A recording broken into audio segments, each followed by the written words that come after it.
জিম্বাবুয়ের বিপক্ষে ঘরের মাঠে ৫ ম্যাচের টি-20 সিরিজের প্রথম ৩ ম্যাচের জন্য দল ঘোষণা করেছে বাংলাদেশ ক্রিকেট বোর্ড। ঘোষণাকৃত দলে একমাত্র নতুন মুখ ওপেনিং ব্যাটার তানজিদ হাসান তামিম, যিনি এরই মধ্যে বাংলাদেশের হয়ে ওয়ানডে বিশ্বকাপ খেলেছেন।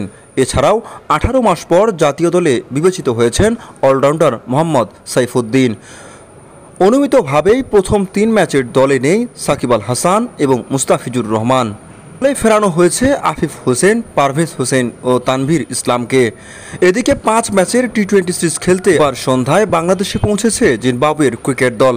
আগামী শুক্রবার চট্টগ্রামে শুরু হবে ৫ ম্যাচের টি-20 সিরিজ। আগামী ৩, ৫ ও ৭ই মে ৩টি ম্যাচ অনুষ্ঠিত হবে চট্টগ্রামে এবং ১০, ১২ মে মিরপুরে ২টি টি-20 ম্যাচ অনুষ্ঠিত হবে। প্রিয় ভিউয়ার্স, তাহলে চলুন জেনে নেওয়া যাক প্রথম ৩ ম্যাচের জন্য ঘোষিত বাংলাদেশের স্কোয়াড। নাজমুল হোসেন শান্ত দলীয় অধিনায়ক, লিটন কুমার দাস, তানজিদ হাসান তামিম, তৌহিদ হৃদয়, মাহমুদুল্লাহ রিয়াদ, জাকির আলী অনিক, শেখ মেহেদী হাসান, রিশাদ হোসেন, তাসকিন আহমেদ, শরীফুল ইসলাম, তানজিদ হাসান সাকিব, পারভেজ হোসেন ইমন, তানভীর ইসলাম, আফিফ হোসেন ধ্রুব এবং মোহাম্মদ সাইফুদ্দিন।